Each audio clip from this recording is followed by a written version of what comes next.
அல்ஹம்துலில்லாஹி நஹ்மதுஹு நஸ்தஈனுஹு நஸ்தக்ஃபிருஹு வ நஊது பில்லாஹி மின் ஷுரூரி அன்ஃபுஸினா வ மின் ஸய்யிஆத்தி அமாலினா மை யஹ்திஹில்லாஹு ஃபலா முலில்ல லஹு வ மை யுலில்ஹு ஃபலா ஹாதிய லஹு அஷ்ஹது அன் லா இலாஹா இல்லல்லாஹு வஹ்தஹு லா ஷரீக லஹு வ அஷ்ஹது அன்ன முஹம்மதன் அப்துஹு வ ரசூலுஹு இன்னல் அஸ்தகல் ஹதீஸி கிதாபுல்லாஹ் வ அஹ்ஸனல் ஹதீ ஹதீ முஹம்மது ஸல்லல்லாஹு அலைஹி வஸல்லம் வ ஷர்ருல் உமூரி முஹ்தஸாத்துஹா வ குல்லு முஹ்தஸத்தின் பித்ஆ வ குல்லு பித்அத்தின் லலாலா வ குல்லு லலாலத்தின் ஃபின்னார்.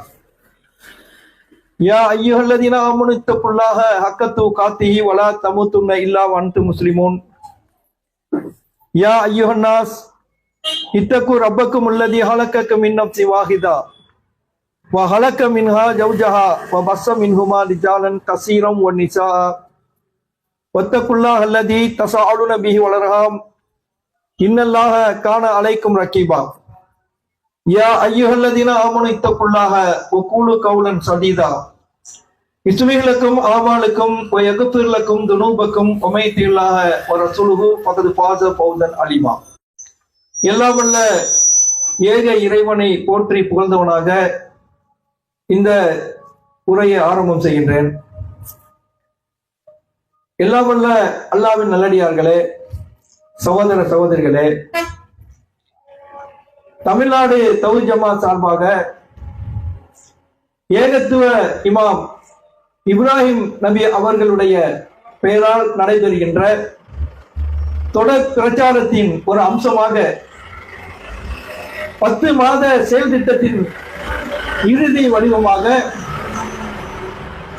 ஏகத்துவ இமாம் இப்ராஹிம் நபி அவர்களுடைய கொள்கையை அவர்கள் எப்படி இந்த இறைவனுக்கு இணை வைக்கின்ற காரியங்களுக்கு எதிராக மக்களிடத்திலே சத்தியத்தை கொண்டு சேர்த்தார்களோ அதே போல இந்த இஸ்லாம் என்கின்ற இந்த ஏகத்துவ கொள்கையை மக்களுக்கு மத்தியில தெளிவாக எடுத்து சொல்ல வேண்டும் என்பதற்காக தமிழகம் எங்கிலும் இப்ராஹிம் நபி அவர்களுடைய பெயரால் பெருமுனை கூட்டங்கள் நடத்தப்படுகிறது.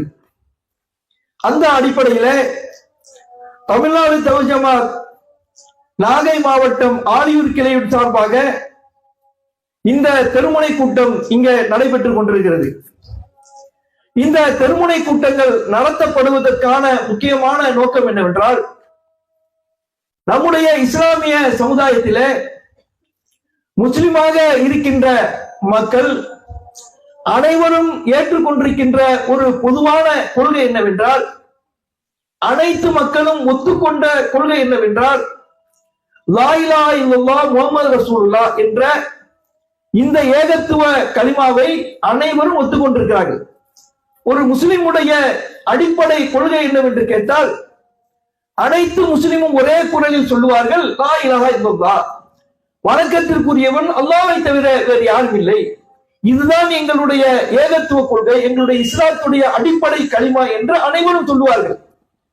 ஆனா இப்படி சொல்லுகின்ற முஸ்லிம்களில் பெரும்பாலானவர்களுடைய நிலை என்னவாக இருக்கிறது என்றால், லா இலாஹா இல்லல்லாஹ் என்கின்ற இந்த கலிமாவை ஒருபுறம் சொல்லிக்கொண்டு இந்த லா இலாஹா இல்லல்லாஹ் என்பதற்கான பொருள் என்ன, இதை எவ்வாறு நாம் விளங்க வேண்டும், இந்த லா இலாஹா இல்லல்லாஹ்ங்கிற இந்த ஏகத்துவ கொள்கையிலே நாம் சரியாகத்தான் இருக்கின்றோமா என்ற சிந்தனை இல்லாமல் இந்த லா இலாஹா இல்லல்லாஹ்வுக்கு எதிரான கொள்கைகளை தங்களுடைய வாழ்க்கையில நடைமுறைப்படுத்துகின்ற மக்களாக முஸ்லிம்களில் பல இருப்பதை காண்கின்றோம். அப்ப இந்த லா இலாஹா இல்லல்லாஹ் என்ன, இதை ஒரு முஸ்லிம் எவ்வாறு தெளிவாக விளங்கி பின்பற்ற வேண்டும் என்பதை எடுத்து சொல்வதற்காகத்தான் இந்த தெருமுனை கூட்டம் ஏற்பாடு செய்யப்பட்டிருக்கிறது என்பதை நாம் முதலிலே புரிந்து கொள்ள வேண்டும். லா இலாஹா இல்லல்லாஹ் என்பதை நாம் எவ்வாறு விளங்கி பின்பற்ற வேண்டும் என்பதை அல்லாஹ் நமக்கு திருக்குர்ஆனிலே சொல்லி காட்டுகின்றான். ஏதோ லா இலாஹா இல்லல்லாஹ்னு சொன்னா எங்க பாட்டன் முப்பாட்டன் சொன்னாங்க, எங்க தாய் தந்தையர்கள் சொன்னாங்க, இந்த தாய் தந்தையர்களுடைய வயிற்றில பிறந்ததுனால நாம முஸ்லிமா இருக்கிறோம் என்று மார்க்கத்திலே இந்த கொள்கையை பற்றிய அலட்சிய உணர்வோடு நாம் நடந்து கொள்ளாமல் நாம் எந்த கொள்கையில இருக்கிறோம், நாம் எந்த கொள்கையில் அந்த கொள்கையில நாம் சரியாகத்தான் இருக்கிறோமா, நாம் கொண்டிருக்கின்ற இந்த நிலைப்பாடுகள் நம்மை சொர்க்கத்திலே கொண்டு சேர்க்குமா நரகத்திலே கொண்டு சேர்க்குமா என்ற சிந்தனையை நாம் சரியான விதத்திலே நம்முடைய உள்ளத்தில் வளர்ந்து கொள்ளவில்லை என்றால் நம்முடைய அந்த மறுமை நிலை கேள்விக்குறியாக போய்விடும். அல்லாஹ் சுப்ஹானஹு வ தஆலா தன்னுடைய திருக்குர்ஆனிலே ஒரு இடத்திலே தெளிவாக சொல்கின்றான், ஃபஅலம் அன்னஹு லா இலாஹ இல்லல்லாஹ், லா இலாஹ இல்லல்லாஹ், வணக்கத்திற்குரியவன் அல்லாஹ்வை தவிர வேறு யாரும் இல்லை என்பதை நீங்கள் தெளிவாக அறிந்து கொள்ளுங்கள் என்று அல்லாஹ் சொல்கிறார். சும்மா லா இலாஹ இல்லல்லாஹ் மந்திரம் சொல்லாத, சும்மா வணக்கத்திற்குரியவன் அல்லாஹ்வை தவிர யாரும் இல்லைன்னு எல்லா முஸ்லிமும் சொல்ற மாதிரி சொல்லாத. அதனுடைய உட்பொருள் என்ன, அதனுடைய கருத்து என்ன என்பதை நீ விளங்கி தெளிவாக அறிந்து கொள் என்று அல்லாஹ் தன்னுடைய திருக்குர்ஆனிலே இந்த வசனத்திலே நமக்கு சொல்லி காட்டுகிறார்.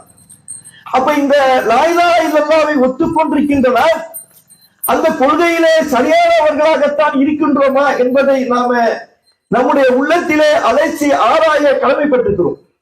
வணக்கத்திற்குரியவன் அல்லாஹ்வை தவிர யாரும் இல்லை என்று சொன்னால், வணக்கத்திற்கு வழிபாட்டிற்கு அல்லாஹ்வை எப்படி நாம் உரித்தானவராக ஆக்கின்றோமோ அதே போல அல்லாஹ்வுடைய பண்புகள், அல்லாஹ்வுடைய ஆற்றல்கள், அல்லாஹ்விற்கென்று இருக்கின்ற தனிப்பட்ட அதிகாரங்கள் இவற்றில் யாருக்கும் பங்கு கொடுக்காமல் அல்லாஹ்வை நம்ப வேண்டும். இதான் லா இலாஹ இல்லல்லாஹ்ங்கிறது. லா இலாஹ இல்லல்லாஹ்ங்கிறது நாம எப்படி விளங்கிறோம்? அல்லாஹ்வை தவிர வணக்கத்திற்கு யாரும் இல்லதா? ஆனாலும் அல்லாஹ் சில தன்னுடைய அதிகாரத்தில சில பேருக்கு பங்கு கொடுத்திருக்கிறான், அவனுடைய பண்புகள் வேறு சிலருக்கும் இருக்கிறது என்று நம்பக்கூடிய மக்களாக இருக்கிறோமே, இது இந்த இஸ்லாமிய மார்க்கத்திலே நாம் கொண்டிருக்கின்ற ஏகத்துவ கொள்கைக்கு எதிரான நிலைப்பாடாக இருக்கிறது. இதை நாம தெளிவா புரிஞ்சிருக்கிறதுக்காக அல்லாஹ்வுக்கென்று இருக்கின்ற தனிப்பட்ட அதிகாரங்கள், அல்லாஹ்வுக்கு இருக்கின்ற தனிப்பட்ட ஆற்றல்கள், பண்புகள், இவற்றில் ஒரு கடுகு அளவு கூட இன்னொரு மனிதருக்கோ இன்னொரு படைப்புக்கோ கொடுத்து ஒரு முஸ்லிம் நம்பிவிடக் கூடாது என்பதை நாம் தெளிவாக புரிந்து கொள்வதற்காக நபிகள் நாயகம் ஸல்லல்லாஹு அலைஹி வஸல்லம் அவர்கள் ஒரு விஷயத்தை நமக்கு விளக்குகிறாங்க. எப்படி விளக்குறாங்க பாருங்க. நபிகள் நாயகம் ஸல்லல்லாஹு அலைஹி வஸல்லம் அவர்கள் ஒரு கட்டத்திலே ஹுதைபா என்கின்ற ஒரு இடத்திலே தன்னுடைய தோழர்களோடு தங்குகிறார்கள். அப்படி தங்கும் பொழுது அன்றைக்கு அங்கே மழை பொழிகிறது, இரவு மழை பொழிகிறது. அன்றைக்கு இரவு கண் விழித்து நபிகள் நாயகம் ஸல்லல்லாஹு அலைஹி வஸல்லம் அவர்கள் தங்களுடைய தோழர்களுக்கு சுபுஹ் தொழுகை நடத்துகிறார்கள். சுபுஹ் தொழுகையை நடத்திவிட்டு தங்களுடைய தோழர்கள் பக்கம் திரும்பி நபிகள் நாயகம் ஸல்லல்லாஹு அலைஹி வஸல்லம் அவர்கள் சொல்கிறார்கள், நேற்று இரவு கடந்த இரவு பெய்த மழையின் காரணமாக சில பேரை அல்லாஹ் மூமின்களாக்கினார், சில பேரை காபிர்களாக்கினார் என்று சொல்றாங்க. சஹாபாக்கள் எல்லாம் அப்படியே பார்க்கிறாங்க. சொல்லாத மழை பெஞ்சதுனால எப்படி சில பேர் மூமினாக முடியும், சில பேர் எப்படி காபிராக முடியும், ரசூலுல்லாஹ் என்ன இப்படி சொல்றாங்க என்று ரசூலுல்லாஹ்வை ஆச்சரியத்தோடு சஹாபாக்கள் பார்க்கிறாங்க. அப்ப இந்த சஹாபாக்களுக்கு தான் சொன்ன அந்த வார்த்தையுடைய விளக்கத்தை ரசூலுல்லாஹ் சொல்றாங்க, தோழர்களே, நேற்று இரவு பெய்த மழை அல்லாஹ்வுடைய ஆற்றலால் பெய்தது, அவனுடைய வல்லமையால் பெய்தது என்று யாரெல்லாம் நம்பினார்களோ அவர்களெல்லாம் மூமின்கள். நேற்று இரவு பெய்த மழை இன்ன கிரகணத்தினால் பெய்தது, இந்த நட்சத்திரத்தால் பெய்தது என்று யாரெல்லாம் நம்பினார்களோ அவர்கள் காபீர்கள், இறைவனை மறுத்தவர்களாக ஆகிவிட்டார்கள் என்று ரசூலுல்லாஹ் சொல்றாங்க. யோசிச்சு பாருங்க, இதுக்கு என்ன அர்த்தம்? மழையை பொழிவிக்கக்கூடிய ஆற்றல், மழை பெய்தல் என்பது அல்லாஹ்வுடைய அருளால் அவன் நமக்கு செய்கின்ற உபகாரம். ஒரு மழை என்பது எந்த இடத்துல பெய்ய வேணும், எந்த அளவுக்கு பெய்யணும், எந்த பகுதியில் அது பெய்ய வேண்டும் என்பதெல்லாம் முடிவு செய்கின்ற அதிகாரம் அல்லாஹ்வுக்கு மட்டுமே உரித்தானது என்று நமக்கு மார்க்கம் சொல்லி தருகிறது. அப்படி நம்பக்கூடிய, மழை பொழிகின்ற ஆற்றல் அல்லாஹ் கூடியது என்கின்ற நம்பக்கூடிய ஒரு முஸ்லிம் இன்ன நட்சத்திரத்தால் பெஞ்சது, இந்த மழை இன்னைக்கு பெஞ்சு பாருங்க, இந்த தலைவர் வந்ததுனால பெஞ்சது, இப்படிலாம் மக்கள் சொல்லுவாங்க. அந்த மாதிரி ஒரு நம்பிக்கை அந்த காலத்துல இருந்தது. எப்படி இருந்தது? ஒரு குறிப்பிட்ட நட்சத்திரம் வந்தால் அதன் காரணமாக மழை பொழியும் என்ற நம்பிக்கை அந்த காலத்து மக்களிடத்தில் இருந்தது. அதை குறித்து ரசூலுல்லாஹ் சொல்றாங்க, இப்படி யார் சொன்னாங்களோ அவர்கள் இறைவனை மறுத்தவர்கள். அவர்கள் காபிராகி விட்டார்கள் என்று சொல்கிறார்கள். அப்ப யோசிச்சு பாருங்க, யாராவது அந்த மக்கள் அல்லாஹ் இன்னொரு அந்த நட்சத்திரத்தை அல்லாஹ்னு சொன்னாங்களா? அல்லாஹ்வுடைய சக்தி இருக்குன்னு சொன்னாங்களா? கிடையாது. அல்லாஹ்வுடைய ஆற்றலில் ஒரே ஒரு ஆற்றல், மழையை குளிர்விக்கின்ற ஆற்றல் அல்லாஹ்வுக்குரியது. அந்த ஆற்றலை ஒரு நட்சத்திரத்திற்கு கொடுத்ததுனால அவர்கள் இறைவனை மறுத்தவர்களாக காபிர்களாக ஆகிவிட்டார்கள் என்று ரசூலுல்லாஹ் இப்படி இணை வைப்புக்கு விளக்கம் கொடுக்கிறார்கள் என்றால், இந்த இணை வைப்புடைய முழு பரிமாணத்தை நாம விளங்கிக் கொள்ளணும். இன்றைக்கு சமுதாயத்துல பாருங்க, இன்றைக்கு சமுதாயத்திலே அல்லாஹ்வுடைய வல்லமை ஆற்றலை விளங்கி நம்பக்கூடிய முஸ்லிம்களாக இருக்கின்ற மக்களிலே பலர் அல்லாஹ்வுடைய ஆற்றலை இறந்து போன மனிதர்களுக்கு கொடுக்கிறார், உயிரோடு இருக்கிற மனிதர்களுக்கு கொடுக்கிறார்கள். இன்றைக்கும் இறந்து போய் கபர்ல அடங்கி இருக்கின்ற மனிதர்களுக்கு அவர்கள் எல்லாம் இறைவனுடைய நல்லடியார்கள், மகான்கள், அவர்கள் முஸ்லிம்களிடத்திலே பரவலாக இருக்கிறதே. இது எவ்வளவு பெரிய இணை வைப்பு காரியம், இஸ்லாத்திலிருந்து நம்மை வெளியேற்றக்கூடிய காரியம் என்று அறியாமலே தங்களுடைய மூதாதையர்கள் சொன்னார்கள், எங்களுடைய தாய் தகப்பன்கள் சொன்னார்கள், பாட்டு முப்பாட்டன்காரர்கள் இந்த காரியத்தை செய்து கொண்டிருந்தார்கள் என்ற அந்த நம்பிக்கையின் அடிப்படையிலே இந்த காரியத்தை செய்து கொண்டிருக்கின்ற அந்த மக்கள் சிந்திக்க வேண்டும். எப்படி எல்லாம் நம்புறாங்க? அல்லாஹ்வுடைய ஆற்றல் என்ன? அல்லாஹ்தான் என்றென்றைக்கும் சாகாமல் உயிரோடு இருக்கக்கூடியது. அவன்தான் ஐயுல் கையும். இந்த உலகத்தில் உள்ள அத்தனையும் அழியக்கூடியதாக, எத்தனை பெரிய உயர்ந்த அவர்கள் நபிமார்களாக இருந்தாலும் அவர்களும் இறக்கக்கூடியவர்களே என்று திருக்குறான் நமக்கு தெளிவாக விளக்கம் செய்து தருகிறது. அப்படித்தான் நம்ம நம்ப வேண்டும். நபிமார்களாக இருந்தாலும் அவர்களுக்கும் மரணம் வரும். அவர்கள் மரணித்து விட்டால் அவர்களுக்கும் இந்த உலகத்தில் உள்ள தொடர்பு முடிந்துவிடும். அவங்க உலகத்துக்கு வர முடியாது, அவர்களுடைய அமல்களின் சென்று விடுவார்கள் என்பதுதான் இஸ்லாத்துடைய அடிப்படை நம்பிக்கை. அப்படி இறந்துவிட்ட ஒரு மனிதரை அடக்கம் செய்து வைத்துவிட்டு அவர்களிடத்திலே இவர்கள் துவா செய்கிறார்கள். என்ன அர்த்தம்? அவரை இறந்து போனாலும் அவர் சாகல, அவர் மொத்தா போல, அவர் கபூர்ல உயிரோட வாழ்ந்துட்டு இருக்கிறாரு, இந்த உலகத்திற்காகத்தான் அவர் மறைந்தார தவிர உண்மையான மரணம் அவருக்கு வரல என்ற நம்பிக்கை இந்த சமுதாயத்தில் இருக்குதா இல்லையா? அப்ப அல்லாஹ் தான் சாகாமல் என்றென்றைக்கும் உயிரோடு இருக்கக்கூடிய ஒரே கடவுள் என்று ஒரு புறம் நம்பிக்கொண்டு இன்னொரு புறத்துல அந்த நல்லடியார்கள் என்று இவர்கள் நம்புறாங்க, அவங்களே சாகல சொல்றாங்க. நீ இறந்து போனதுனால தானே அவருக்கு குளிப்பாட்டி மையத்துக்கு செய்ய வேண்டிய கருணை செஞ்சு ஜனாசா தொழுகை நடத்தி போய் அடக்கம் செய்ய எதுக்கு அடக்கம் செஞ்சீங்க? உயிரோடு உள்ளவரை போய் படுப்பீங்களா?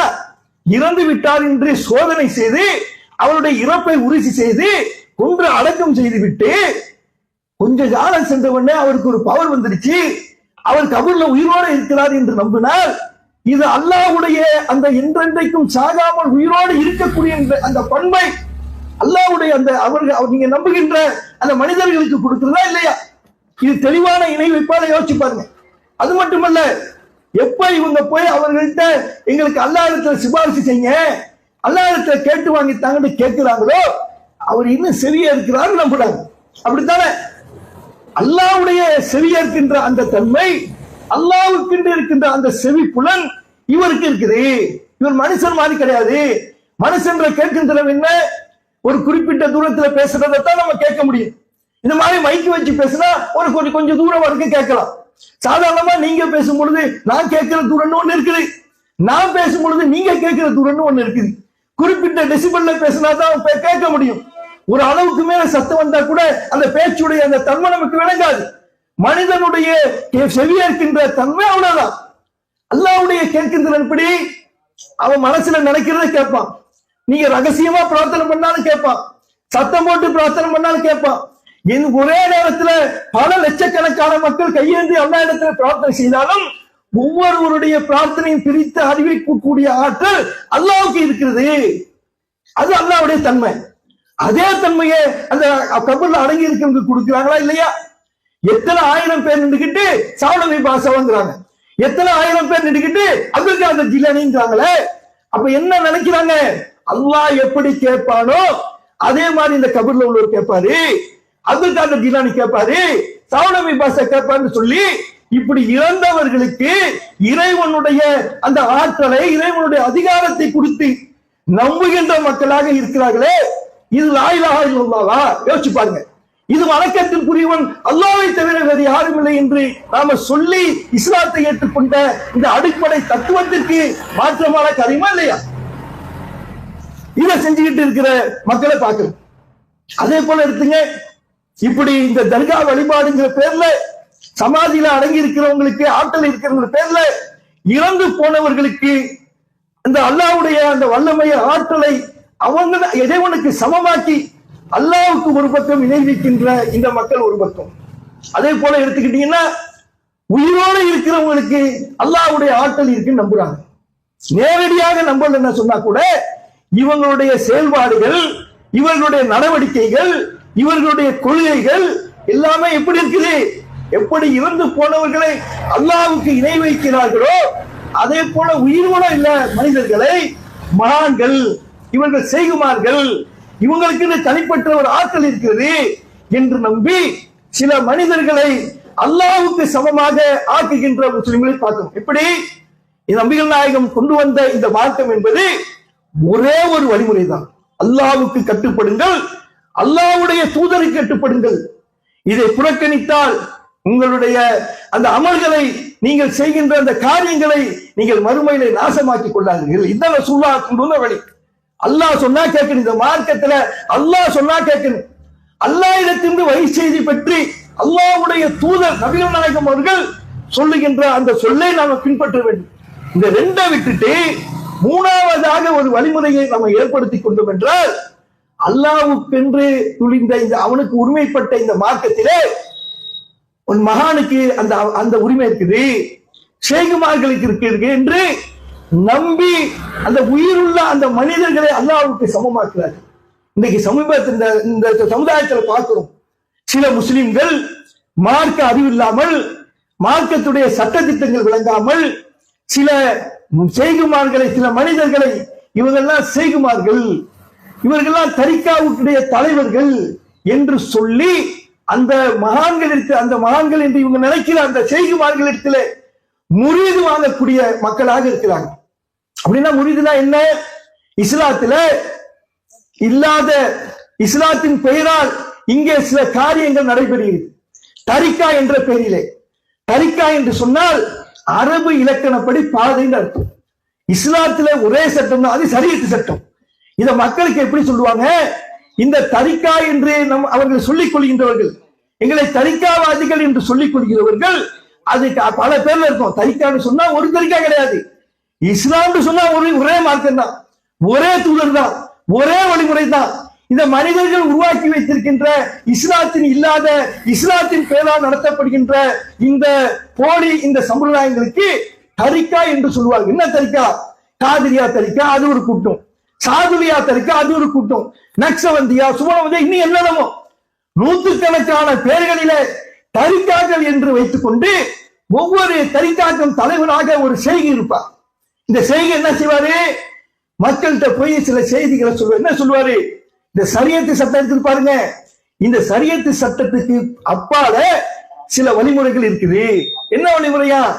ஷரியத்து இது சாதாரண மனிதர்களுக்கு உள்ளது, இந்த பாமர முஸ்லிம்களுக்கு உள்ளது. இதுக்கப்புறம் இருக்குது தரிக்கத்து. தரிக்கத்துன்னு ஒண்ணு இருக்குது, அது ஒரு படித்தரம். அந்த படித்தரத்தை தாண்டினீங்கன்னா ஹக்கீகத்துன்னு ஒண்ணு இருக்குது, இது ஒரு படித்தரம். இந்த ஹக்கீகத்தை தாண்டினீங்கன்னா மகரிபத்துன்னு ஒண்ணு இருக்குது, இதுதான் மேன்மையான ஒரு நிலை. இந்த நிலையை நீங்க அடையணும்னா எங்ககிட்ட முரீது வாங்கணும், எங்கள்கிட்ட நீங்க பையத்து செய்து முரீதுகளா நீங்க சேர்ந்துக்கணும். அப்படி சேர்ந்துக்கிட்டீங்கன்னா நாங்க என்ன செய்வோம்?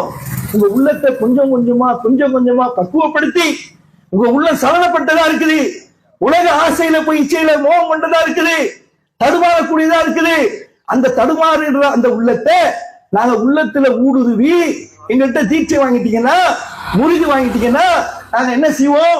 உங்க உள்ளத்தை அப்படியே பக்குவப்படுத்தி உங்களை சரியான பாதைக்கு கொண்டு செல்வோம் என்று சொல்லி தரிகாக்களுடைய பெயரால் மக்களை வழிகெடுக்கின்ற ஒரு கூட்டம் இருக்கு. யோசிச்சு பாருங்க, இப்படித்தான் ரசூலுல்லாஹ் ஒரு மார்க்கத்தை கத்துக் கொடுத்தாங்களா? அல்லாஹ்வுடைய தூதர் கொண்டு வந்த வழிமுறை என்பது அனைவருக்கும் பொதுவானது. அது ஏழையா இருந்தாலும், பணக்காரா இருந்தாலும், அடிமட்டம் உயர்வான எல்லாருக்கும் ஒரே வழிமுறை தான். அதான் ரசூலுல்லாஹ் கத்துக் கொடுத்தாங்க. இப்படி ஒரு வழிமுறையை, இது எவ்வளவு இஸ்லாத்திற்கு மாற்றமானது. இஸ்லாத்தில் அல்லாஹ்வுக்கு மனிதர்களை கொண்டு போய் இணை வைக்கின்ற மோசமான காரியம் என்பதை நாம ஒவ்வொருவரும் சிந்தித்து பார்க்க வேண்டும். இந்த ஹக்கீகத் அரிக்கத்து ஹக்கீகத்து மகரிபத்து அப்படின்னு சொல்றாங்களே, என்னப்பா அர்த்தம் அப்படி கேட்டு பாருங்க. இதை பின்பற்ற மக்கள்கிட்ட போய் எப்பா தரிக்கான்னு சொல்லி தரிக்கான என்ன, ஹக்கீகத்துன்னு சொல்லி ஹக்கீகத்னா என்ன, மகரிபத்துன்னு சொல்லி அப்படின்னா என்னன்னு கேளுங்க. அதுல இருக்கிற ஆளுங்க கூட தரிக்கான தரிக்கா, ஹக்கீகத்னா ஹக்கீகத்து, மகரிபத்துனா மகரிபத்துமாங்க. அதுக்கு என்னப்பா பொருள் தெரியாது. அதை சொல்லி கொடுக்கிற செய்திக்கும் தெரியாது, அந்த முறிவு வாங்கின அந்த சிச்சிய பிள்ளைக்கும் தெரியாது. சரியத்துண்டா பாதைன்னு அர்த்தம். அரபுடைய அகராதிப்படி சரியத்துனா பாதை, தரிக்கத்துனாலும் பாதை தான். ரெண்டுக்கும் ஒரே அர்த்தம் தான், வேறு வேறு வார்த்தைகள். ஹக்கீகத்துன்னு அவங்க ஹக்குன்னு சொல்லணும்ல, ஹக்குன்னு அந்த வார்த்தையில வந்து ஹக்கீகத் உண்மைன்னு அர்த்தம். மகரிபத்துனா விளக்கம். இதுதான் அகராதியில் உள்ள ஒரு பேரு. இதை வச்சுக்கிட்டு அது என்னமோ இஸ்லாத்துல உள்ள ஒரு படிக்கிற மாதிரியும், இது அடைகிறதுக்கு சில வேலையெல்லாம் செய்யுமே, நாங்க அது எங்களுக்கு தான் தெரியும் உங்களுக்கு தெரியாது அப்படின்னு சொல்லி மக்களை மூல செலவு செஞ்சு எதுக்கு? தங்களிடத்திலே கேள்வி கேட்காத ஒரு கூட்டத்தை உருவாக்கி செய்தா அவர்கிட்ட கேள்வி கேட்க கூடாது, செய்தா அவர் என்ன சொன்னாலும் கேட்கணும். ஒரு 10,000 ரூபாய் கொண்டு வா, கொண்டு வந்து கொட்டனே, 2 பவுன் செயினை கொண்டு வா, இன்னைக்கு எனக்கு தேவை இருக்குது, கொண்டு வந்து கொடுக்கணும். இப்படி அவர் என்ன சொன்னாலும் கேட்கிற ஒரு கூட்டத்தை உருவாக்குறதுக்காக இஸ்லாத்துவே இல்லாத இப்படி ஒரு நிலையை சொல்லி மக்களை ஏமாற்றுகின்ற கூட்டத்தை பார்க்கணும். முதல்ல யோசிக்கணும், இந்த உள்ளத்தை ஊடுருவி பக்குவப்படுத்துற ஆற்றல் என்பது அது யாருக்கு உரியது? இது எவ்வளவு பெரிய தெளிவான இணை வைப்பு என்பதை யோசிச்சு பாருங்க. உள்ளத்துல ஊடுருவி உள்ளங்களை பக்குவப்படுத்த ஆற்றல் என்பது அல்லாஹ்வுக்கு மட்டும் உரிய பண்பு. அதை யாருக்கு அல்லாஹ் கொடுக்கல. இதை ஒரு செய்கை செய்வாரு, எங்களுடைய அந்த தலைவர் செய்வார்னு நம்பினா இது அல்லாஹ்வுக்கு இணை வைக்கிற காரியம் இல்லையா? எப்படி நமக்கு இந்த ஆற்றலை இந்த அதிகாரத்தை அல்லாஹ் மனிதர்களையே சிறந்தவர்களாக இஸ்லாத்திலே தேர்ந்தெடுக்கப்பட்ட நபிமார்கள் என்று சொல்றோமே, உயர்ந்த தரஜால இருக்கிறாங்களே, அந்த நபிமார்களுக்கு உள்ளத்தை பக்குவப்படுத்துகின்ற, உள்ளத்தை ஊடுருவி ஆளுமை செய்கின்ற அந்த அதிகாரத்தை அல்லாஹ் அந்த நபிமார்களுக்கு கொடுத்தாரா? யோசிச்சு பாருங்க. நபிகள் நாயகம் ஸல்லல்லாஹு அலைஹி வஸல்லம் அவர்கள் அவங்க அல்லாஹ் இடத்துல கேட்கிறாங்க. என்ன கேட்கிறாங்க? அல்லாஹ் இடத்துல ரசூலுல்லாஹ் அடிக்கடி கேட்பாங்க, யா அல்லாஹ் என்னுடைய உள்ளத்தில ஒளியை ஏற்படுத்தி, ஒளின்னு சொன்னா வெளிச்சத்தை ஏற்படுத்தல, என்னுடைய உள்ளத்தில் உள்ள கசடுகளை போக்கி தடுமாற்றங்களை போக்கி என்னை சரியான பாதையில செலுத்து என்று சொல்லி ஒரு பிரார்த்தனையாக ரசூலுல்லாஹ் அல்லாஹ்ட்ட கேட்கிறாங்க. அல்லாஹ்வுடைய தூதர் தன்னுடைய உள்ளத்தை சரிபடுத்த யார்கிட்ட கேட்கிறாங்க? அல்லாஹ்ட்ட கேட்கிறாங்க. நீங்க அடிக்கடி ஒரு செய்தியை கேள்விப்பட்டிருப்பீங்க, அல்லாஹ்வுக்கு ஒரு பேர் முகல்லிபல் குலூப், உள்ளங்களை புரட்டக்கூடியவன். உள்ளங்களை நேர்வழிப்படுத்துறது, புரட்டி விடுறது அவன் கையில இருக்குது. ரசூலுல்லாஹ் சொல்றாங்க, யா முகல்லிபல் குலூப் தப்பித் கல்பி அலா தீனிக்க, யா அல்லாஹ் என்னுடைய உள்ளத்தை உங்களுடைய மார்க்கத்தில் நிலைப்படுத்தி கேட்கிறாங்க. ரசூலுல்லாஹ் கேட்கிறாங்க. சஹாபாக்கெல்லாம் இந்த பிரார்த்தனை கேட்ட உடனே சஹாபாக்கள் போய் ரசூலுல்லாஹ்ட்ட கேட்க, அல்லாஹ்வுடைய தூதரே அடிக்கடி இந்த துஆவை கேட்கிறீங்களா, என்ன விஷயம்? அல்லாஹ் சுப்ஹானஹு வ தஆலா மனிதர்கள் ஒவ்வொருவருடைய உள்ளங்களையும் தன்னுடைய 2 விரல்களுக்கு இடையில வச்சிருக்கிறான். ரசூலுல்லாஹ் சொல்றாங்க, ஒவ்வொரு மனிதன், அது எந்த மனிதனா இருந்தாலும் சரி, நபிமார்களா இருந்தாலும் சரி, அவர்களுடைய உள்ளங்கள் எல்லாம் அல்லாஹ்வுடைய 2 விரல்களுக்கு இடையில இருக்கிறது. அவன் நாடியவாறு போட்டிருக்கும். அதான் பார்க்கிறோமே, நம்ம சமுதாயத்திலே பார்க்கிறோமே, நம்ம கண்ணு முன்னால பார்க்கிறோமே, எத்தனை பேர் ஒரு கட்டத்துல நேர்வழியில இருந்தாங்க, சரியான பாதையை மக்களுக்கு சொன்னாங்க. கடைசி நேரத்தில் அவரோட நிலைகள்லாம் பார்த்தா கபூர் வணக்கத்தை கூடாதுன்ற ஒரு கபூர்ல போய் நிக்கலையா? எத்தனையோ விஷயங்களுக்கு நமக்கு போதித்தவர்கள் அதுக்கு மாற்றமா நடக்கலையா? அல்லாஹ்வுடைய தூதர் காலத்திலேயே அல்லாஹ்வுடைய தூதருடைய செய்திகளை கேட்டு இஸ்லாத்தை ஏற்றுக்கொண்ட எத்தனையோ பேர் அவங்க இருக்கும் பொழுது இஸ்லாத்தை விட்டு மதம் மாறி போகலையா? என்ன காரணம்? அல்லாஹ்வுடைய கையில உள்ளது. நேர்வழியை செலுத்துறது, நேர்வழியை கொடுக்கிறது, மனிதனுடைய உள்ளத்தை சரிபடுத்துறது அல்லாஹ் அவன் கையில வச்சிருக்கிறான். இந்த ஆற்றல் இந்த சாதாரண மனிதருக்கு, இந்த ஷேகுக்கு, முரிதுக்கு இருக்குன்னு சொன்னா இது அல்லாஹ்வுக்கு இணை வைக்கிறதா இல்லையா? நபிகள் நாயகம் ஸல்லல்லாஹு அலைஹி வஸல்லம் இந்த பிரச்சாரத்தை செஞ்சாங்க, மக்களுக்கு சொன்னாங்க. என்ன சொன்னாங்க? இத தப்புனா தப்புமாங்க, சரிண்டா சரிமாங்க, அல்லாஹ்வுக்கு இணை வைக்காதன்றாங்க. அல்லாஹ்வை தவிர யாரும் வணங்காதன்றாங்க, தொழுகையை நிறுத்தினாங்க, ஜக்காத்து கொடுண்டாங்க. இதெல்லாம் சொன்னாங்களே, போதனைகளா சொன்னாங்களா? உள்ளத்தை ஆளுமைப்படுத்தி உள்ளத்தை கொண்டு போயிட்டாங்களா? வைக்கிற அதிகாரத்தை அல்லாஹ் கொடுத்தாலும் சொல்றதும் வேலை முடிஞ்சு. தூதர்களை வேலைதான் என்னன்னா எடுத்து சொல்வதை தவிர கிடையாது. உள்ளத்துல போய் சேர்க்கிறது சேர்க்காத ஏன் கையில உள்ளது. அவருடைய பெரிய தந்தை அபு தாலிப் அவங்க இஸ்லாத்துக்கு வரண்டு ரசூலுல்லாஹ் ஆசைப்பட்டாங்க. என்ன காரணம்?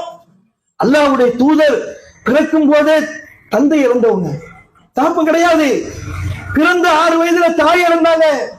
அனாதையா இருந்த அந்த நபிகள் நாயகம் அவர்களை அந்த சிறு பிராந்தியத்திலே அபு தாலிப் அவர்கள் தான் அவர்களை எடுத்து வளர்த்து அவங்களுக்கு தொழில் கற்றுக் கொடுத்து வியாபாரம் கற்றுக் கொடுத்து இந்த சமுதாயத்தில அந்த அன்றைக்கு இருந்த அரபு சமுதாயத்தில அவங்களை ஒரு கண்ணியமான மனுஷனா கொண்டு வந்தது அபு தாலிப் அவர்கள். அது மட்டுமல்ல, ரசூலுல்லாஹ் நபியான பிறகு இஸ்லாமிய பிரச்சாரத்தை பண்ணாங்க.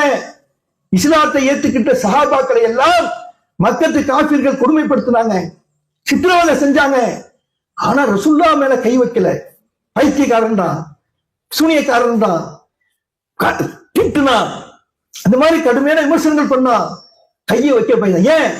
அவர் அபு தாலிஃபுடைய சகோதரன், அவன் அபு தாலிஃபுடைய பொறுப்புல இருக்கிறாரு, அவர் மேல கையை வச்சா பிரச்சனையாயிடும் அப்படின்னு அந்த அளவுக்கு இஸ்லாமிய பிரச்சாரத்திற்கு உபகாரமாக இருந்தவர். இப்படிலாம் இருந்தாரு. ரசூலுல்லாஹ் ஆசைப்பட்டாங்களே, மரண நேரத்தில் போய் கேட்டாங்க, அபு தாலிஃபே நீங்க லா இலாஹ இல்லல்லாஹ் சொல்லிடுங்க, இஸ்லாத்தை ஏத்துங்க, உங்களுக்காக அல்லாஹ் இடத்துல நான் பிரார்த்தனை செய்றேன்.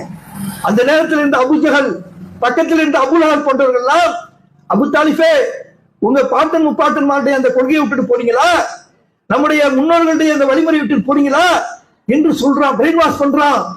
அப்ப அபு தாலிப் என்ன செய்யறாரு? நான் என்னுடைய பழைய மார்க்கத்திலேயே என்னுடைய மூதாதையர்களுடைய அந்த மார்க்கத்தில் நான் இருந்ததுன்னு சொல்லி காபிராகவே இருந்து விடுகிறார். யோசிச்சு பாருங்க, நபிகள் நாயகத்துக்கு உள்ளத்தை ஊடுருவி பக்குவப்படுத்துகின்ற ஆற்றல் இருந்தா அபு தாலிபுடைய உள்ளத்தை ஊடுருவி உள்ளத்தை ஆளுமை செய்து அவங்களுக்கு இந்த நேர்வழியை கொடுத்திருக்கலாமே, உள்ளத்தை பக்குவப்படுத்திருக்கலாமே. செஞ்சாங்களா ரசூலுல்லாஹ்? அல்லாஹ்ட்ட துஆ செஞ்சாங்க, யா அல்லாஹ் என் பெரிய தந்தைக்கு நேர்வழி கொடுக்க மாட்டியா, அல்லாஹ் கண்டிக்கலாம். அப்படியே அதெல்லாம் உங்க வேலை கிடையாது. இந்த நேர்வழியை கொடுங்க, அந்த கொடுங்க, நீங்க அல்லாஹ்வுடைய தூதரா இருக்கலாம், என்னுடைய ஹபீபா இருக்கலாம், ரஹ்மத்துல் ஆலமீனா இருக்கலாம். ஆனா என்னுடைய அதிகாரத்துல உங்களுக்கு பங்கு கிடையாது. உள்ளத்துல நேர்வழியை கொண்டு சேர்க்கிறத பக்குவப்படுத்தினால் ஏன் வேலை? நான் நாடியவர்களுக்கு இந்த நேர்வழியை கொடுப்பேன், நாடியவர்களை வழிகாட்ட விடுவேன், அதுல நீ தலையிடாது. அல்லாஹ் சொன்னாலா இல்லையா? அப்ப உள்ளங்களை ஆளுமைப்படுத்துற அந்த அதிகாரம் அல்லாஹ்வுக்கு இருக்குது. இவர் என்ன செய்வானா? இவர்கிட்ட கையை பிடிச்சி பையத்து வாங்கி முறித வாங்கின உடனே இவர் அந்த உள்ளத்தெல்லாம் கண்ட்ரோல் எடுத்துக்குவாங்க. நீங்க தொழுவுறீங்க சொல்லுவாங்க, நீங்க தொழுவுறீங்க, உங்களால நிம்மதியா தொழுவ முடியுதா? மனசு ஒன்றி தொழுவ முடியுதா? உலக விஷயங்கள்லாம் உங்க மனக்குள்ள வருது, உங்க குழப்பத்தை எடுத்துருத, இப்படித்தான் நீங்க தொழுவுறீங்க. அந்த குழப்பத்தை எல்லாம் எங்கிட்ட முறிது வாங்கிட்டா நாங்க சரியாயிடுவோம். இப்படி ஒரு தொழுகை முறை இஸ்லாத்துல இருக்குதா? இப்படி ஒரு தொழுகையை ரசூலுல்லாஹ் கத்துக் கொடுத்தாங்களா? நபிகள் நாயகம் ஸல்லல்லாஹு அலைஹி வஸல்லம் அவர்கள் மக்களுக்கு தொழுகை நடத்துறாங்க, மக்களுக்கு தொழுகை நடத்துறாங்க. தொழுகை நடத்தினா ஒரு தடவை என்ன செஞ்சாங்க? 4 ரக்காத் தொழுகைய 2 ரக்காத்தோட சலாம் கொடுத்து முடிச்சிட்டு மரத்தடியில உட்கார்ந்துறாங்க. பள்ளிவாசலுக்கு வெளியே உள்ள அந்த மரத்தடியில ரசூலுல்லாஹ் உட்கார்ந்துறாங்க. சஹாபாக்கள்லாம் யோசிக்கிறாங்க, ரசூலுல்லாஹ் 4 ரக்காத் தொழுகை 2 ரக்காத் தான தொழுதாங்க, மறந்துட்டு தான் தொழுதாங்களா, இல்ல சட்டம் மாற்றி விட்டதா? இப்ப நம்மள மாதிரி சாதாரணமான ஆட்கள் தொழுவிச்சா உடனே சுட்டி காமிச்சிருவோம். ஏன்?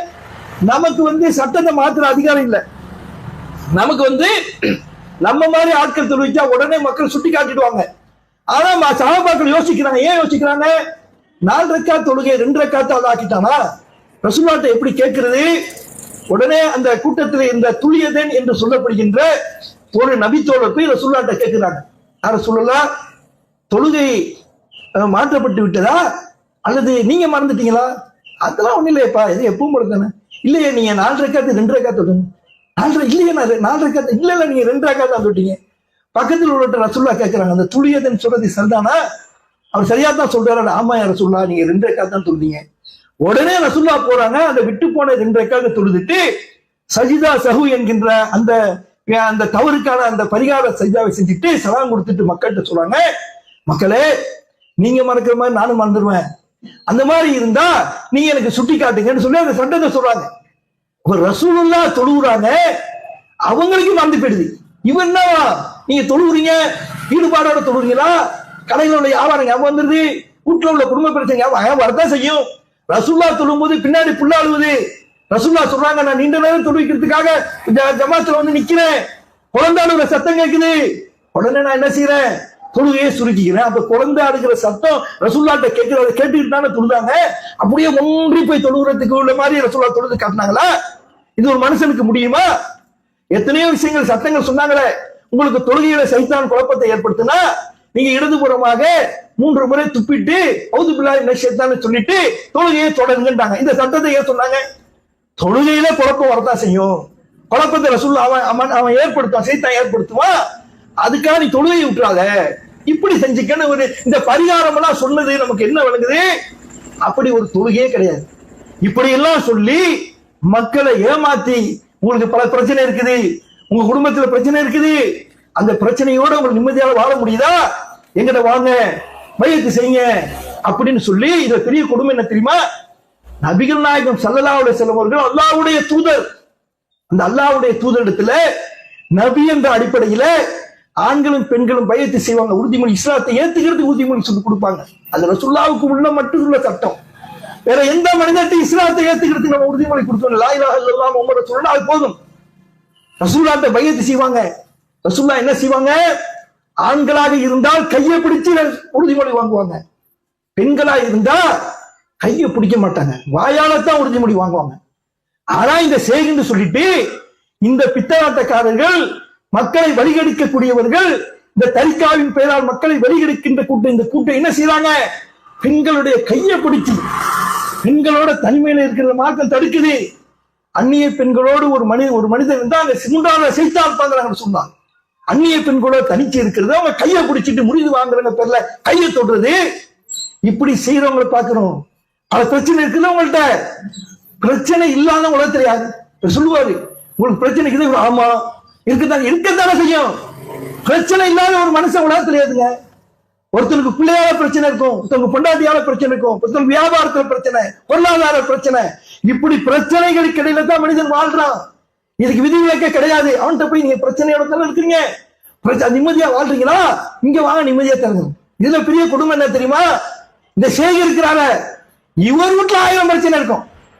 ஒய்யார கூந்தலில தாளம் பூவா, அது உள்ளே இருக்கிறது ஈரம் பெறாமாங்க, கேள்விப்பட்டிருக்கீங்களா? அந்த காலத்துல தாளம்பூ, இப்பெல்லாம் அதெல்லாம் ஓங்கி பட்டி இந்த தாளம்பூ ஜடன்னு போடுவாங்க. அந்த காலத்து பெண்களுக்கு தெரியும், அந்த காலத்துல தாளம்பூவை வெட்டி அந்த ஜடையா பெண்ணை பச்சா கூட மணக்கும். அந்த தாளம்பூ ஜடைலாம் இப்ப ஓங்கி போயிடுச்சு, அது அபூர்வமா போச்சு. அந்த தாளம்பூவை போட்டுக்கிட்டு ஜம்முன்னு வருவாங்க பொம்பளை, அதை சொல்லுவாங்க ஒய்யார கூந்தலிலே தாளம்பூவா, அது உள்ள இருக்குது ஈரும் கணக்கணும். இவர் உலகத்துக்கு பிரச்சனையை சரியாக்குறாங்க. இவர் வீட்டுல நுழைஞ்சு பார்த்தா 1008 பிரச்சனை இருக்கும், அதை வெளியே காமிச்சிக்க மாட்டார். ஏன்? இவருக்கு தான் பணம் காசு மக்கள் அள்ளி கொடுக்குறாங்க, சொகுசாக்குறாரு, ஏசிக்காரு. பாருங்க, இந்த முறிதுன்னு வர்றவங்க எல்லாம் சாதாரண மக்கள் கிட்ட சேர்க்க மாட்டாங்க, அன்னாட காட்சிகள் வர மாட்டாங்க. யாரை குறி வச்சு இவங்ககிட்ட இந்த பிரச்சாரம் தான் இருக்கும். யார் ஊர்ல பெரிய பணக்காரன் இருக்கலாம், யார் கார் வச்சுக்கலாம், மங்களா வச்சுக்கலாம், இந்த மாதிரி புரிய பசவுள்ள இடத்தை தான் பார்ப்பாங்க. ஒரு ஓட்ட சட்டியை வச்சுக்கிட்டு உருட்டி தளம் போட முடியுமா? ஏழை இளையவனை கூப்பிட்டு அன்னாட காட்சி கூப்பிட்டு அவன்கிட்ட என்ன கொடுங்க முடியும்? அதனால என்ன செய்யறது? நல்ல ஊர்ல யார் பசியா இருக்கிறா, யார் பெரிய பணக்காரனா இருக்கிறான், யார் கார் வச்சுக்கலாம், இவங்க எல்லாம் குறி வச்சு இந்த மாதிரி தவறான பிரச்சாரம் பண்ணி முறிது கொடுக்குறேங்கிறது. யோசிச்சு பாருங்க, உலகத்துல மனிதர்கள் பிரச்சனையோடு வாழ்றாங்க. அதுக்கு மார்க்கம் சொல்ற தீர்வு என்ன? அல்லாஹ் சுப்ஹானஹு வ தஆலா நமக்கு அதற்கு அழகான வழிமுறையை சொல்லி காட்டலாம். தொழுகையை கொடுத்திருக்கிறான் அல்லாஹ். 5 வேளை தொழுகையை ஒரு முஸ்லிம் சரியாக கடைபிடித்தா அவன் உலகத்திலே அவன் எதிர்கொள்கின்ற எல்லா பிரச்சனையும் அவன் சமாளிச்சுக்கிட்டு போயிட்டே இருப்பான். போட அல்லாஹ் இருக்கிறான், பள்ளிவாசல் அல்லாஹ் என்ன பார்த்துட்டு இருக்கிறான் என்று சொல்லி உள்ளத்திலே அல்லாஹ்வுடைய அந்த எண்ணத்தை ஏந்தியவன் 5 வேளை கரெக்டா தொழுகிறான், இஹ்லாஸோட தொழுகிறான், எந்த பிரச்சனை அவனை பாதிக்காது. அல்லாஹ் இருந்தாலும் போயிட்டா. ஏன்? அல்லாஹ் தொழுகையை பத்தி அப்படி சொல்லுவான். தொழுகை என்ன செய்யும்? உங்கள் தீமை செய்யறதை விட்டு, பாவம் செய்யறதை விட்டு உங்களை தடுக்கும், உலகத்து சஞ்சங்கள் இருந்து உங்கள் உள்ளத்தை சரிப்படுத்தும் என்று தொழுகையை பற்றி சொல்றான். இவர் சரியான மார்க் அறிவு உள்ளவராக என்ன சொல்லணும்? ஏப்பா பிரச்சனை இருக்குதா, போய் 5 வேளை பள்ளிவாசல தொழுவுப்பா, அதுவும் பிரச்சனையை சரி பண்ணு சொல்லணும். அதுதான் அவங்க கற்றுக் கொடுத்தாங்க. அப்புறம் என்ன செய்யணும்? உனக்கு பிரச்சனை இருக்குதா, ஒன்னும் பிரச்சனை இல்ல, குர்ஆனை எடுத்து வச்சு ஓது. ஏன் குர்ஆனை அல்லாஹ் சொல்றான், யா யுஹன்னாஸ், மனிதர்களை அழைத்து அல்லாஹ் குர்ஆனை பத்தி சொல்றான், கத் ஜாஅத்துக்கும் மௌஇலத்தும் மின் ரப்பிக்கும், உங்கள் இறைவனிடமிருந்து உங்களுக்கு அருள் வந்துள்ளது, இந்த திருக்குர்ஆனை நான் கொடுத்திருக்கிறேன். அது எப்படிப்பட்ட குர்ஆன் என்றால் வசிஃபாஉன் லிமா ஃபி சுதூர், உங்கள் உள்ளத்தில் உள்ள அந்த அழுக்குகளுக்கு, அந்த கசடுகளுக்கு, அந்த குழப்பங்களுக்கு இந்த திருக்குர்ஆனிலே நிவாரணம் இருக்குன்னு அல்லாஹ் சொன்னான். நீ இதைத்தான் சொல்லி கொடுக்கணும். நீ மார்க்கம் படிச்ச ஆளா இருந்தா, அல்லாஹ்வுக்கு அஞ்சின ஆளா இருந்தா, நீ என்ன செய்யணும்? இதெல்லாம் தரிக்காதான் கிடையாதுமா, அதெல்லாம் ஏமாத்துறது, வேஷம் கட்டுறது, அது பொழப்புக்காக உருவாக்கிக்கிட்டது, உங்கள்ட்ட இருந்து காசு பணத்தை புடுங்கிறதுக்காக உருவானது. நீ என்ன செய்ய? பிரச்சனை வந்துச்சா குர்ஆனை வச்சு ஓது, அது உன் உள்ளத்துல உள்ள அந்த மனசுக்கு அமைதி கிடைக்கும். அந்த பிரச்சனையிலிருந்து உனக்கு விடுபடுவதற்கான வழிமுறை இந்த குர்ஆன் கொடுக்கும். அப்படிலாம் நீ சொல்லணும். நீ என்ன செய்யற? இங்க வா, இந்த பயிற்சி பண்ணு, காசை கொண்டு வா, பணத்தை கொண்டு வான்னு சொல்லி அந்த மக்களை ஏமாத்துன்னு சொன்னா இதுதான் ஒரு சேகை செய்யற வேலையா?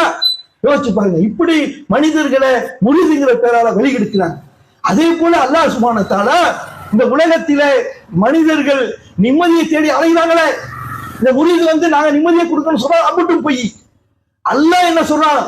உங்களுக்கு நிம்மதி வேணுமா, மனசுக்கு அமைதி வேணுமா, அல்லாஹ்வுடைய திக்ருல உனக்கு நிம்மதி இருக்குது. அல்லாஹ் சொல்றான், அல்லாஹ்வை நினைவு கூறு, அல்லாஹ்வை திக்ரு செய், உன் உள்ளத்துக்கு அது அமைதி கொடுக்கும் அல்லாஹ் சொல்றான். வேற அது மட்டும் இல்ல, அதை விட்டு உலகத்துல நீ வேற எந்த காரியத்தை செஞ்சாலும் உனக்கு அமைதி கிடைக்காது. நீ எந்த சேகிட்ட போனாலும், ஆண்ட போனாலும், எத்தனை கோடி ரூபாய் நீ செலவு பண்ணாலும் நீ தேடுகின்ற அமைதி, நிம்மதி உலகத்துல எங்கேயும் கிடைக்காது. அதான் பொய் தான். எதுல நிம்மதி கிடைக்கும்? அல்லாஹ் சொல்லுகின்றான், அல்லதீன ஆமனு தத்ம இன்னுல் குலூபுஹும் பிதிக்ரில்லாஹ். அல்லாஹ் சொல்லுகின்றான், அல்லாஹ்வுடைய நினைவினால்தான், திக்ரினால்தான் உள்ளங்கள் அமைதி பெறுகிறது. சொல்லிட்டு கூடுதலா அல்லாஹ் சொல்றான், அல்லாஹ் அறிந்து கொள்ளுங்கள், பிதிக்ரில்லாஹி தத்ம இன்னுல் குலூப், அல்லாஹ்வுடைய அந்த திக்ர்ல மட்டும்தான் உனக்கு அமைதி. நீ உலகத்துல அமைதியை தேடி, நிம்மதியை தேடி எந்த சேக்கிட்ட போனாலும், முறிது வாங்கினாலும் அவன் ஏமாத்திட்டு உன்னோட பொருளாதாரத்தை சுரங்கிட்டு உனக்கு இன்னும் கொஞ்சம் மன உளைச்சலை கொடுப்பான தவிர நீ கேட்க நிம்மதி எங்க இருக்குது? அல்லாஹ்வை நினை, தொழுது, குர்ஆனை ஓது, திக்ர் செய்யி, அல்லாஹ்வோட பேரை சொல்லி அவனை நினைவு கொண்டுட்டு உன் உள்ளத்துக்கு அமைதி இருக்குன்னு சொல்றான். அப்ப இந்த எப்படி இறந்து போனதை அடக்கமை செய்து வைத்துக் கொண்டு அவங்களுக்கு அல்லாஹ்வுடைய ஆற்றலை கொடுத்து வழிபடுவது எவ்வளவு பெரிய இணை வைப்போ, அதே போல இந்த உயிரோடு உள்ள இந்த ஷேகுமார்களிடத்திலே முறிது வாங்குறங்கிற பேர்ல அல்லாஹ்வுடைய சிப்பத்தை அவங்களுக்கு கொடுக்குறாங்க. அவன் என்ன சொன்னாலும் கேட்கணுங்கிற மனநிலைக்கு வந்துடுறாங்க. சொல்லுவாங்க, எப்படி மூல செலவை செய்யறாங்க பாருங்க, சொல்லி முடிச்சிருவேன். இந்த ஷேகுமார்கிற போலிகள் மக்களை தன்வயப்படுத்துவதற்காக சொல்கின்ற வார்த்தை என்ன தெரியுமா? ஒரு முறிது செய்கிடத்துல எப்படி இருக்கணுமா? குளிப்பாற்றுவன் கையில இருக்கிற மையத்து போல ஆகிடணுமா? எப்படி இது இப்படி ரசூலுல்லாஹ் ஒரு இப்படிப்பட்ட ஒரு தக்லீத் கூட்டத்தை தான் ரசூலுல்லாஹ் உருவாக்கிட்டு போனாங்களா? குளிப்பாற்ற கையில மையத்தை எப்படிங்க இருக்கும்? அவன் இப்படி பட்டினா இப்படி பெறலாம், இப்படி பட்டினா இப்படி தானா பெறலாது. அந்த மாதிரி நீ ஆயிடனே. அதே மாதிரி சொல்லுவான், பள்ளிக்கூடத்து ஆசிரியர்கள்ட்ட கேள்வி கேட்காத மாணவனும் இந்த முறிவு கொடுக்கிற செய்கிடத்துல கேள்வி கேட்கிற மாணவனும் உருப்பிட மாட்டான். எப்படி எப்படி பிரைன் வாஷ் பண்றது பாருங்க. சேகா கேள்வி கேட்காத உருப்பிட மாட்டேன். பள்ளிக்கூடத்து ஆசிரியர் அங்க போய் கேள்வி கேளு, அப்பதான் நீ உருப்பிடுவ என்று சொன்னாங்கன்னு சொன்னா, இதெல்லாம் மக்களை வழிகெடுப்பதற்காக இவர்கள் உருவாக்கி வைத்திருக்கின்ற, பிற மதத்திலிருந்து காப்பீடித்து வைத்திருக்கின்ற வழிமுறைதான் இது. நாம் ஏற்றுக்கொண்டிருக்கின்ற லா இலாஹ இல்லல்லாஹ் என்கின்ற அந்த ஏகத்துவ கொள்கைக்கு அந்த அடி தங்க நாதத்தை அழித்து அதற்கு மாற்றமாக நடக்கின்ற இணை வைப்பு என்பதை விளங்கி, இது போன்ற போலி வேடதாரிகளிடம், இது போன்ற இந்த முழுதி கொடுக்கின்ற இந்த சேகுமார்களிடம் விலகி இருந்து அல்லாஹ்வுக்கு கட்டுப்பட்டு, அல்லாஹ்வுடைய தூதருக்கு கட்டுப்பட்டு வாழும். அதைத்தான் அல்லாஹ் குர்ஆனிலே நமக்கு பிரகடனப்படுத்துகிறான். மறுமை நாளிலே இப்படி செய்கு அவருக்கு சக்தி இருக்குது, அவர் என்ன சொன்னாலும் கேட்கணும்னு சொல்லி வாழ்ந்த அந்த மக்களை அவர்களுடைய நில மறுமையில என்ன ஆகுங்கிறத அல்லாஹ் குர்ஆனிலே எச்சரிக்கிறான் பாருங்க. மறுமை நாள்ல நடக்கிற ஒரு காட்சியை நமக்கு படம் பிடிச்சு காட்டுறான். அல்லாஹ் குர்ஆனிலே சொல்லி காட்டுகிறான், யௌமத்து கல்லுபு உஜூஹும் ஃபின்னார், நரகத்திலே சிலருடைய முகங்களை போட்டு அல்லாஹ் புரட்டி புரட்டி வேதனைப்படுத்தும் பொழுது, அங்க போட்டு முகத்தை போட்டு புரட்டி பொசுக்கி நரகத்துல வேதனைப்படுத்தும் பொழுது என்ன காரணத்திற்காக இந்த வேதனை நாங்கள் அனுபவிக்கிறோம் என்பதை அந்த நரகவாசிகள் புலம்புவாங்க. எப்படி புலம்புறோம் பாருங்க. யக்கூலுன யா லைத்தனா அத்தான அல்லாஹ் வ அத்தான ரசூல், நாங்கள் அல்லாஹ் உலகத்திலே வாழும் பொழுது அல்லாஹ்வுக்கு கட்டுப்பட்டிருக்க வேண்டாமா? அல்லாஹ்வுடைய தூதருக்கு கட்டுப்பட்டிருக்க வேண்டுமே. யக்கூலுன காலு இன்னா அத்தானா சாதத்துனா வ குப்ரானா, நாங்கள் எங்களுடைய தலைவர்களுக்கு கட்டுப்பட்டோம், பெரியார்களுக்கு கட்டுப்பட்டோம், யார் யாரையோ மகான்கள் செய்கள் நம்பி அவன் பேச்செல்லாம் கேட்டோம். அலங்குட சபீலா, எங்களை அவர்கள் வழிகெடுத்து விட்டார்கள், அதனால இப்படி நாங்கள் நரகத்தில் கடந்து வேதனைப்படுறோம் என்று சொல்லி தாங்கள் நரகத்திற்கு வந்த காரணத்தை சொல்லி அந்த நரகவாசிகள் புலம்புவார்கள் என்பதை நமக்கு எச்சரிக்கையாக அல்லாஹ் குர்ஆனிலே சொல்லி காட்டுகின்றான். நம்ம ஒவ்வொரு முஸ்லிமும் நம்ம உள்ளத்திலே பூண வேண்டிய பேண வேண்டிய உறுதி என்ன? லா இலாஹ இல்லல்லாஹ் முஹம்மது ரசூலுல்லாஹ், வணக்கத்திற்குரியவன் அல்லாஹ்வை தவிர வேறு யாரும் கிடையாது. மார்க்கத்திலே அவர் நபிகள் நாயகம் ஸல்லல்லாஹு அலைஹி வஸல்லம் அவர்கள் மாத்திரம்தான் நமக்கு வழிகாட்டி, அவர்களை மட்டும்தான் நாம் பின்பற்ற வேண்டும் என்ற இந்த ஏகத்துவ கொள்கையிலே நாம் உறுதியாக இருந்து விட்டோம் என்று சொன்னால், மறுமையிலே அல்லாஹ்வுடைய அந்த சன்னிதானத்திலே நாம் செய்த பாவங்களுக்கு மன்னிப்பை பெற்று சொர்க்கவாசிகளாக நாம் அனைவரும் ஆவோம். அப்படி நாம் அனைவரும் இந்த கொள்கையிலே உறுதியாக இருந்து மரணித்து சொர்க்கத்திற்கு செல்கின்ற மக்களாக ஆக வேண்டும் என்று அல்லாஹ் இடத்தில் இரு கரமேந்தி துஆ செய்தவனாக இந்த உரையை நிறைவு செய்து கொள்கிறேன். வாஹிர தாவானா அல்ஹம்துலில்லாஹி ரப்பில் ஆலமீன். அஸ்ஸலாமு அலைக்கும் வரஹ்மத்துல்லாஹி வபரகாத்துஹு.